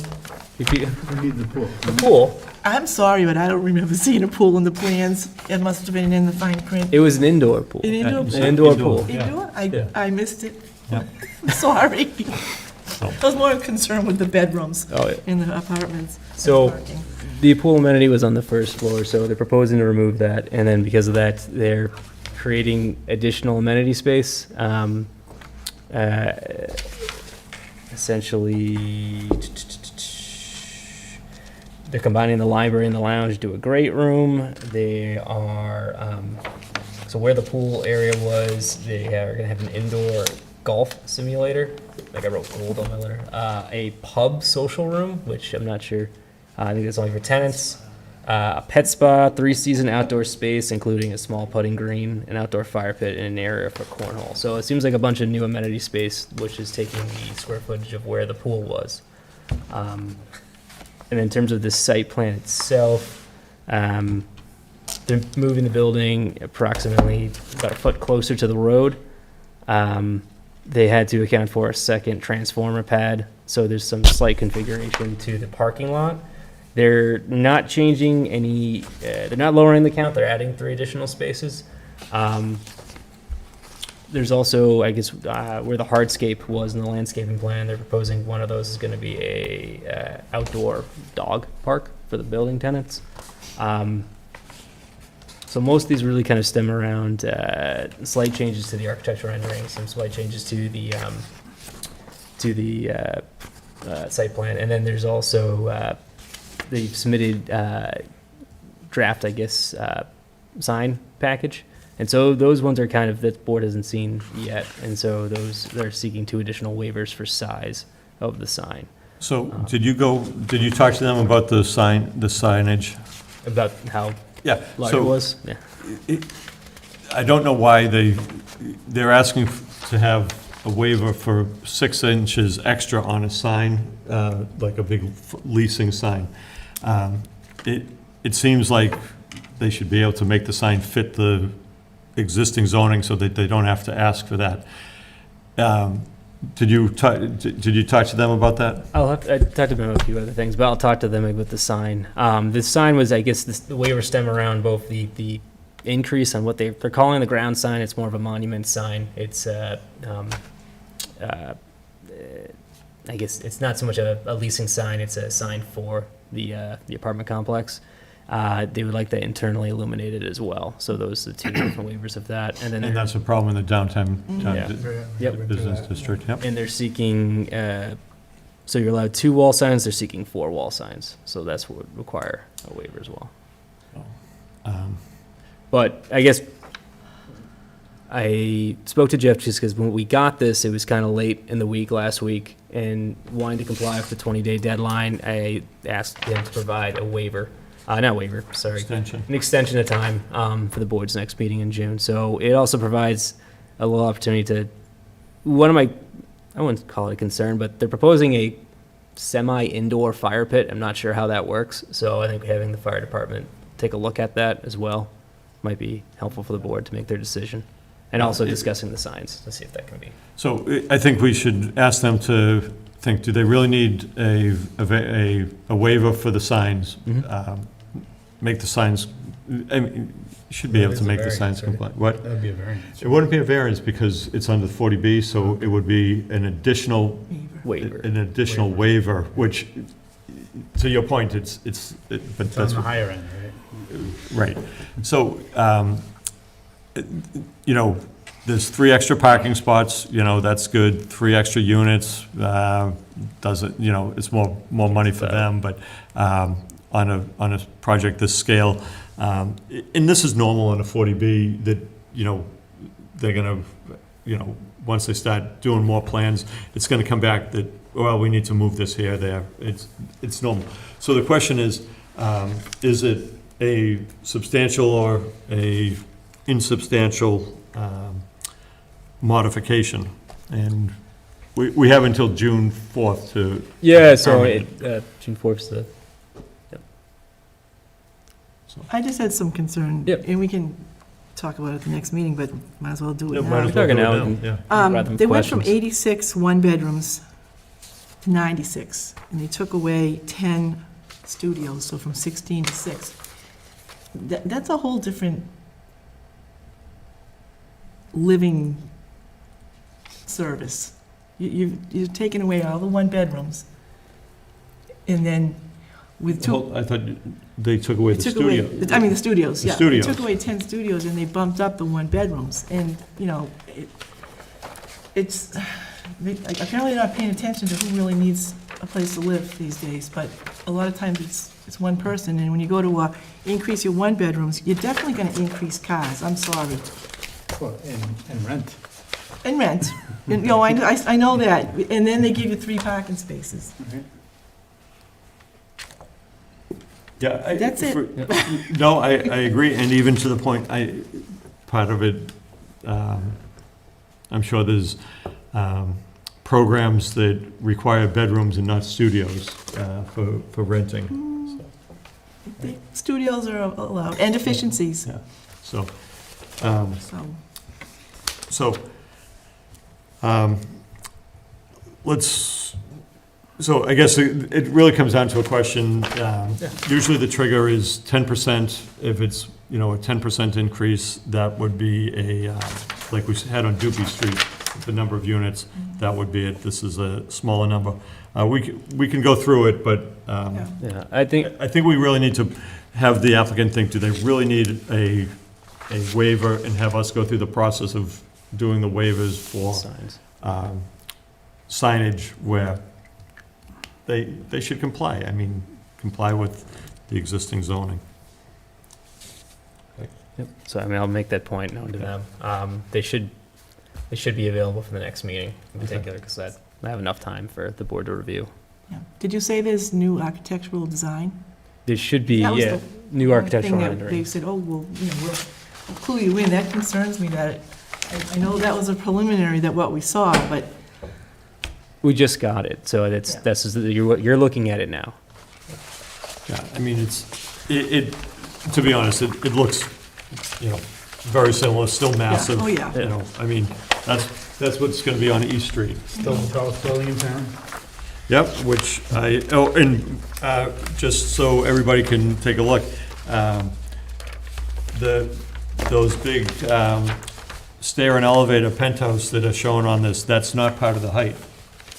So, Oh, no, I think we knew that. Yeah, well- Now we really know it. well, because now it's showing, so it's, and when you approach the center of town from different angles, you will see, you'll be able to see that, so, and of course, they did not have, well, you know my whole thing about the height of the units, they did not have to have the ceilings as high as they wanted, and that added to the additional height of the building, so, and they're, as we know, they're 1 inch short of having to go to a different design for their stairwells, so. Okay, so, that's just an update on things, but, So we'll make sure they're available, obviously, for the 4th, and then relay the point about the signage. I think that's, Yeah. relay that point. I don't think anything else is a showstopper, but they should comply with the zoning for the signage. I guess one question I'm gonna raise is the proposal to move the gas generator onto the wood-framed structure of the roof. And I definitely want to see some fire department sign off on that, or structural engineer that that's not Yeah, gonna be an issue. they're claiming it was building code, so I'll have to follow up with the Yeah, building I commissioner know, on I it, too. get, Yeah. you need to have one for all the life safety standby Yep. things. I get that they need to have it, but I'm assuming it has to do with the shifting of the building, losing square footage down below, and now they're proposing to move it up onto the roof, which is fine, but when you're moving a fuel generator onto a 69-foot, 11-inch wooden framed building, I guess, I'm not familiar with it, maybe it's totally normal, so. I can relay that point. Yeah, fire pits, I think that was a good call. I mean, it It was a little sounds suspect. interesting. I've never heard of fire pit inside, that was a good idea. If it's electric, it could be a different, and there's a Could be. little more detail needed. Could be, if they're not all electric. Yeah. But, so yeah, obviously with the additional time, we'll follow up with fire department, on that, because that's, never seen that before.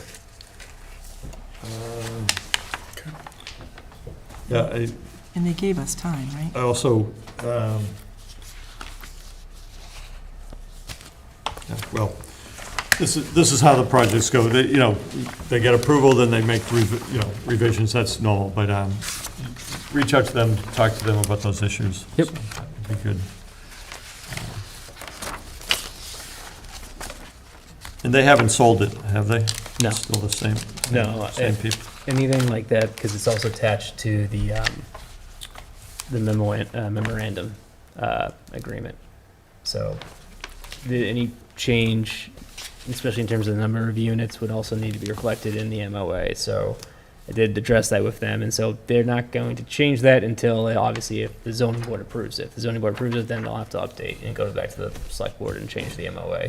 Yeah, and that's one thing we've stayed out of, is the memorandum of agreement Yeah. with the select board, because that really doesn't fall into what I think we look at as Yeah. far as the zoning issues. Any deals that were done separately, that's up to the other parties, but it doesn't influence, it should not influence the zoning board's position one way or No, another. it's just referenced within the condition, Right. within conditions, so that'll have to be changed. Next one, we had anybody have anything else on the Gilmore site? Okay, we have discussion and vote on the endorsement of the board rules and regulations. We had some changes, those got updated. Does anybody have anything else that they wanted? Yeah. I've been having difficulty getting the documents. I only got this second draft today. I do have quite a few suggestions. I don't know if you want to do it tonight or not. Are we in a rush? No, but we're not in a rush. Do you want to mark it up and? Yeah, I'll mark it up, and Yeah. I got it here, I marked it up. And just Okay, just to run through it Yeah, really yeah, quick. let's do that. I hope I can get it all, try to get it before 9, to 100, but yeah. On 2.1, section 2.1,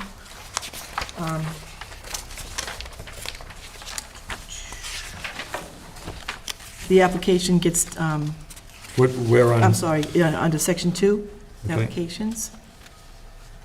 Number 3. Does that actually happen? The town clerk does stamp the original set? Oh, yeah. Okay, Yeah. all right, got it, okay.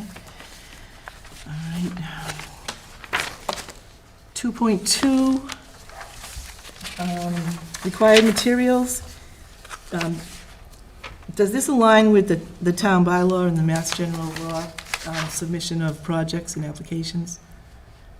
Because it says, however, submitted application materials should generally include the following, and then there's a list. Yeah, so that's from our existing. Okay. Application. Yeah. Number 1, complete and accurate hard copy of the board's public hearing applications and signed, like, hard signed Signed, by yeah. the building inspector, not a computer-generated. Like a wet signature? Yep, wet Yes. signature. Okay. Put that in Alright. there. So sorry, add that in. Under number 3, it says, see application package for further detail. Where is the application package further detail? It's on the website, and it's within our office, so we could state where it is. Could link it too. Yeah, we can link it. Can you link it, or is it a lot to add in? I mean, if this is gonna be what we reference to. But I think you can And we put, could add it as an appendix to it, no, if that makes sense. No, no, just link it and reference it. Okay. Okay. But it should be, yeah, when you Yeah, say. I'm saying when you're yeah, talking about it, and then See I application package, let them know where the application Yeah. package is. Okay. Okay.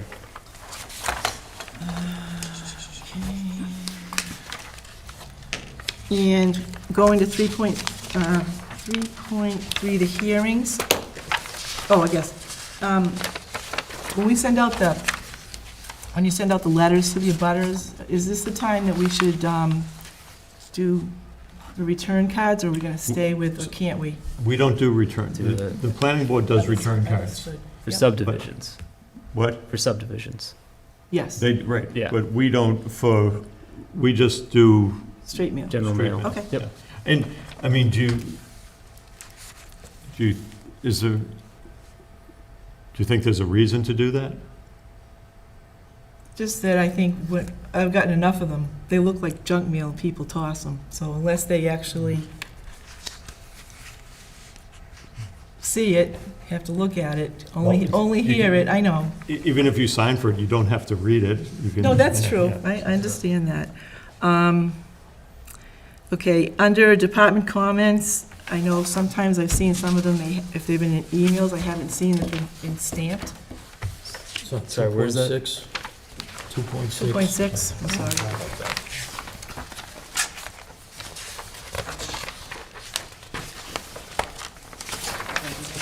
So,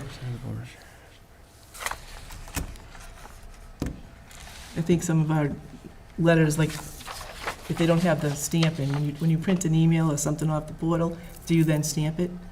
I don't have Well, it's a- digital time, so Yeah, we there's could, like we a- could note, we could stamp it just to have it, but when you print it from the portal, it basically says the date in which they posted, Yeah. so that's. I'm probably it's old school. Yeah. All right, okay. I So what do you prefer, wanna do? no, I prefer the way we do it now with With the the digital. purple stamp. What? We can highlight it, if, so, it's- Oh. No, with the digital stamp, I mean, the time it was written, you're talking about department comments? is it what you're talking Yeah, about, the time department comment. time that we received it, or? Yeah. Yeah, so we can highlight it in the future so you can Yeah. see it better on the printout, if that helps. Does All that- right, Yeah. okay. And on that same page up above, is it in the Mass General Law that legal notices go to abutters and abutting town planning boards? Yeah. Okay. That is Yeah. the rule. Do you need to reference that? Within this, or, Mhm. I mean, I kept that There, language. it's Yeah. written, but it is part of the Mass Yeah. General Law. Okay. Do you send those out to other towns? Okay. And under 2.7, consultant fee reviews, it says failure of an applicant to pay a review fee shall be grounds for denial for the permit. Is that our rule, or that is a Mass General Law rule? When someone doesn't pay for their I'll consultant have fees? to double check. I know we have it within the board's 40B rules and regs, Mhm. so that might have some carryover from the DHCD's rules and regs, but I'll follow up on that to see if there's more Okay. official.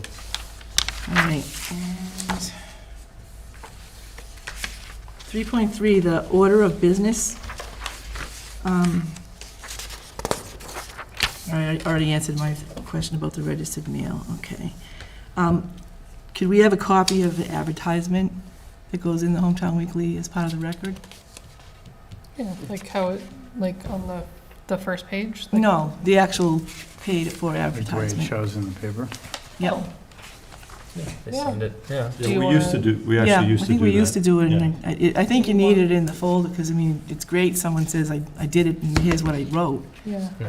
Usually they'll say, the bottom, it was printed that date and that date and that date, if it's 3 times or whatever. We can Okay? do that. Sure. Add it to the folder. Okay. Okay, so where are we going to add that in order of business? Yeah, confirm that the proper posting, a copy of the advertisement for the record, and a butter notification has been complete. Where, It's that, What- what- it's that paragraph, so however you want to, Oh, okay. it's right under order of business. It says prior to opening a new public hearing. So do you want it? Confirm the proper posting, which is what you usually read when you start. Just include a copy of the advertisement in John's folder. Yeah, that's fine. Okay. And then opening the hearing, number 1, that looks new. Clerk's going to read the notices, and then the clerk's going to identify testimony from other town boards. Is that new? Kinda? I think that is, so. so that's The usually. clerk as in the clerk of the board, not the town clerk. No, I know Oh, that. yeah. Yeah. The only thing that I've always found is that when we open the hearing, and you ask that, you read some of the town comments, and then you ask the applicant to speak, it seems out of order. It's always seemed out of order to me. It's almost like the applicant should just say what they're here for, take a seat, read the town comments. I don't know if it might just be me. Just seemed it seems always out of order, even when I've been before a board. So you know what you talk, so you know why they're here, basically, I guess. But that's where you read, it says the clerk, it's usually, I think it's usually the chair that reads it, but, that reads the notice of hearing, that tells everybody why they're here. So, Right, but I think when they speak themselves, or their representative speaks, they give a little bit more detail, so that anyone that's listening or is in the audience is, maybe they have a question, but it's already been answered by somebody that's already said something. Just, My other thing on that is, by reading the letters up front, if you don't have a letter that's like necessary for the project, such as a letter from conservation, everybody knows right at the very beginning, hey, you don't have this, and you have to even consider if you're gonna be, move forward with it for that. okay. I don't think it's I think that's a minor Okay, point. and- all right. And then number 10, a decision vote can be either to approve with conditions, or deny. And it might be good to just repeat votes, refer to the section 1.8 about the required votes for those different things, just to go backwards. It's Meaning, not a bad idea. Meaning- Just reference the prior meaning section. for a variance, Yeah. how many votes? You don't have to say it again, but just reference the, See section 1.8 for quorum. Yeah. Under executive session, it says chair announces the purpose. Do you usually list the purposes? I think there's 3. You have to. That's Okay, that's state law. So this is our guidebook. Can we just add to list the 3? So that all the board members know that what's coming? Oh, it's actually 8 reasons to go into executive session. Well, Yeah, some aren't really relevant, obviously, to the zoning yeah, board. I mean, if they're 'cause just the ones we need to have, I mean, it can be selective. And then just Hold on, so let's finish this. On Okay. executive session, what do you want to add or change on this? announce the purposes of the executive session. What, this is for a new board member to look at. What are the purposes? Maybe the ones that are pertinent to us. If there's 8, we might have 3 of them that we might. No, I think we should list all Or 8. list all of 'cause- them. Yeah, I mean, because it's for executive session, Okay. I didn't know there was 8. I thought You- there was only 3. Yeah, You want- we can list them. Yeah, we'll do something and tell us. Great. Is that What is- a link? This. That might be hyperlinked. I'll double check. So it's at MGL chapter 30A, section 21. Yeah, no, we could just, we can write them out within that section. That's fine. And 3.8 withdrawals, I think it'd be nice to say withdrawals of applications, just words. Under continuances, I think it should say continuances of public hearing. And then it talks about closure. On the next page, a standalone little paragraph there, on F in the decision category. I think that ought to move up to be, if there's a continuation, a motion to continue at another meeting, and then have the next paragraph, which is back here, prior to closure. Just dump that paragraph. Sorry, what was that section? The top page, a motion to continue the hearing. Okay. I'm just trying to be chronological about it. Yeah, no. And then on the next page, right at the top, it's prior to the closure of the public hearing, if the majority of the board is leaning towards. It kind of repeats something else we've already said, but if you're going to talk about it under decision, I think it's chronological. If we're going to continue, or the applicant sees where they're having trouble and there's shaky ground, at least put the closure there. And then, in accordance with Mass General Law, the decision of special permitting, that can stay right where it is. That's it.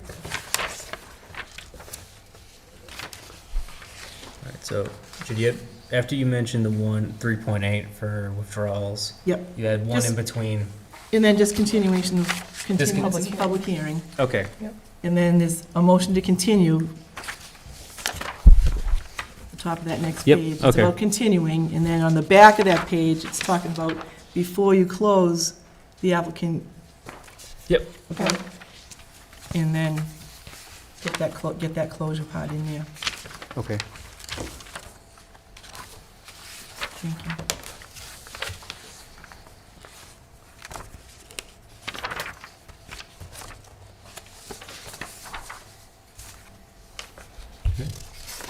Those are all good, I agree with those. You know, particularly the bit about Just kind of keeping things. I like that one, continuance of the hearing and Just with different- withdrawal of application. Yeah. That's the kind of stuff The that, withdrawal is somewhere else, I can't remember what it Which is, is. It's somewhere else section too, two. but but I think if Is your you're first going asterisk? through A, B, C, D, E, And then you flip to another. we all do this, so I know. we're familiar with Like it. But I three think and 2 pages. those are all helpful. They're referencing different footnotes. all right. Number them, 1, 2, 3. Okay. So that you're referencing the right footnote on the right page. So like the first one is 2.13, must be adhered to. And then you're trying to see what is the footnote on that? Okay, the regulatory kind of thing. Yep. That'd be footnote 1. Yep. Footnote 2 is gonna be staff may provide assistance or filing fees, and then fees subject to. That'd be footnote 2. Okay, got it. Yep. That's pure formatting feedback, that's it. Yep. He said it's an 8 o'clock start, 7. Thank you. Okay. Anything else on those? Okay, we have the minutes from April 2nd, and I just had I found one error. It's, instead of Mr. Galassa, it's Mr. Gloss on page, right towards the bottom of page 2, Mr. Gloss. But everything else I thought looked good, so unless somebody else, Sorry. You won't tell them. I didn't see it. anything, did anybody have anything else for the minutes? Okay. Okay, does somebody want to make a motion to approve the minutes of April 2nd with that one correction? So moved. Moved by Judy. Somebody want a second? Second. Second by Drew. Any further discussion? Okay, on the minutes, all those in favor, please say aye. Aye. Aye. Opposed, abstained, so, okay. That was it. Mark abstained because he wasn't here. Okay, thank you, Mark. Okay, anything else? So obviously, tonight we were supposed to have executive session, town council, emailed me today, he's sick. Both cases, I mean, I have to go into detail, both cases was obviously 92 County Street. I'm not gonna provide any detail, just in terms of the time frame. I spoke to George, no problem with him having the discussion with this board on June 4th to discuss both those cases, so, would have been nice to talk about today, but there's, in terms of the legal procedure or where we stand or whatever for either case, he can follow up with them on the 4th, so it's fine. Okay. Letters. What's that? Are you gonna send any more letters in the meantime? Okay. anything else? Okay. Make sure you vote tomorrow. Yes, So, thank you. Yes, we have people that work at the polls and people whose names are on the ballots, so. Okay, does somebody want to make a motion to adjourn? So moved. Moved by Judy. Somebody want a second? Second? Second by Mark. All those in favor, please say aye. Aye. Aye.